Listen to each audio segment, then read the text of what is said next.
Hi, I'm Ashley and this is Crafty with Ashley. Welcome to my channel where I just try to inspire creativity and personal expression through crafting. For me, that usually is painting, baking, or crocheting. Well, today we are going to be talking about crocheting.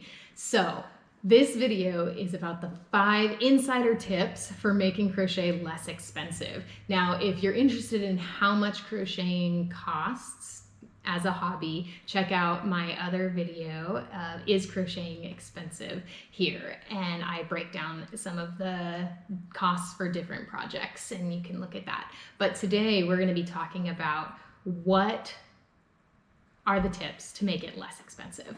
So first, my number one tip is stick with making smaller projects. So the most expensive part of crocheting is the yarn. All of your other materials, like your crochet hooks, you can get a pack of crochet hooks for about 10 bucks, right? Stitch markers, something that a lot of people talk about. I use bobby pins. I already have them laying around, right? The investment for crocheting is your yarn. So if you stick with smaller projects like baby blankets or scarves or hats, you're going to spend a lot less money on your yarn, and it will just, like I said, it'll save you money. So if you compare kind of a typical beanie hat to a, let's say, king size blanket, right? A beanie for an adult is going to cost you around $5 to $7. A king size blanket could cost you anywhere up to about $120. So you're looking at a huge difference there in monetary cost, but also in time cost if you want to factor that into. A blanket's going to take you way longer to make, right? But we're not really talking about that right now. We're talking about the money. So stick with smaller projects if you're looking to save money, but still be able to enjoy your craft of choice, right? Crocheting. My second tip, look for sales and coupons. So typically craft stores have a coupon always running, and usually they'll have like a 40% off a single item, right? So if you're looking to purchase maybe one skein of yarn that is more expensive, use a coupon.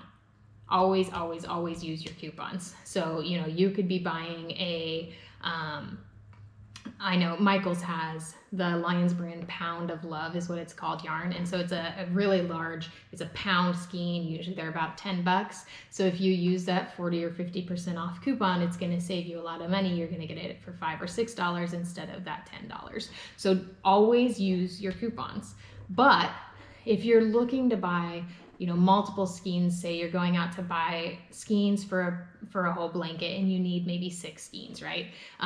You're not going to want to use that coupon that's just on one item. You're probably going to want to wait for that yarn to go on sale. Now, craft stores typically have like a rotating sale schedule. So Hobby Lobby, for example, they have rotating where they have their wall decor on sale one week, and one week they have their yarn, one week they have their painting supplies.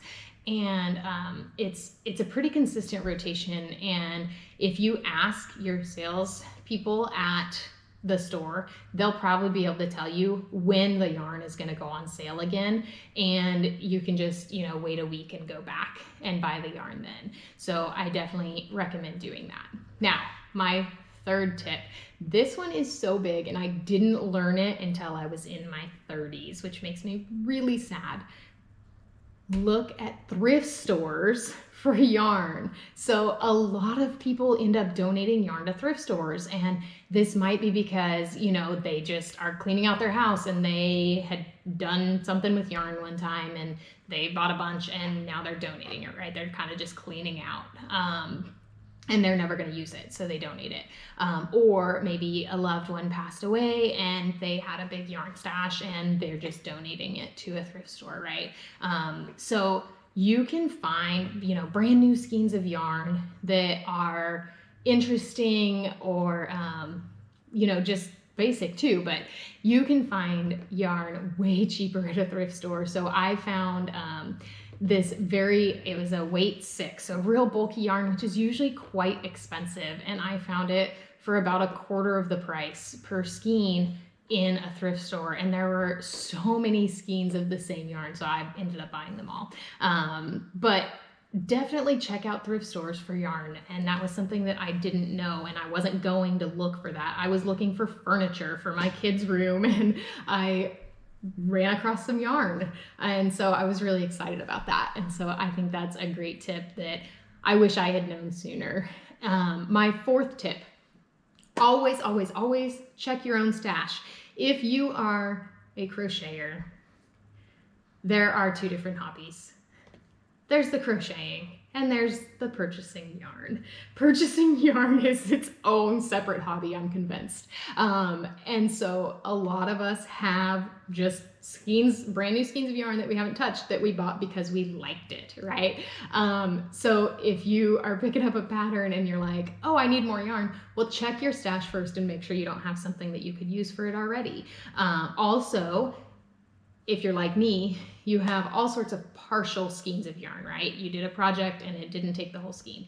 So you can use up those kind of scraps or, you know, part of your stash in either small projects that don't take a whole skein, or like a stash buster type blanket that's, you know, different colored rows, or granny squares that have different colors, or really anything. You can make it colorful, or if you have a lot that are in the similar range of colors, you know, you can do kind of a monochromatic but different tones of the same color.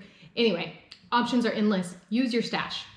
My fifth tip, so last but not least, get other people to buy yarn for you. So this is really big for me. I have a really hard time when people ask me, what do you want for your birthday? What do you want for Christmas, right? At this point in my life, there's nothing that I feel like I need that I'm not just gonna go buy for myself. And maybe that's, I don't know, the wrong view, but I don't really need anything. And when it comes to gifts, I have a hard time just coming up with things that I want. And so I have started telling people to buy me yarn for my presents. And this has been really fun because I kind of get a variety, right? I get things that maybe I wouldn't have necessarily chosen myself, but are really cool. Or I get, you know, some of the more expensive yarns that I would kind of hesitate to buy, or things like that. The other thing that I found when I do this is when people are buying you yarn, they buy yarns that they like, okay? So you could kind of do a take on this, right? So they gifted you yarn, you can then make something out of their yarn to give them for the next holiday, birthday, or Christmas, or whatever you give gifts for, right? And this is like such a fun take on re-gifting, right? So I'm re-gifting this yarn back to you, but now it's a hat or it's a scarf, and they purchased the yarn for you, so they probably like it, right? So I just think that that's such a fun take on it. But regardless, the tip is get other people to buy yarn for you so you don't have to buy it for yourself. And it will make it a lot less expensive to crochet. So these are my favorite tips to make yarn, or to make crocheting as a hobby, but specifically the yarn, less expensive. If you have any other great tips though, please let me know in the comments below. I would love to hear your tips. I'm always looking for ways to be more frugal. And thank you so much for watching. I hope you enjoyed it. I hope you found this helpful, and I hope you learned something new. Have a great rest of your day.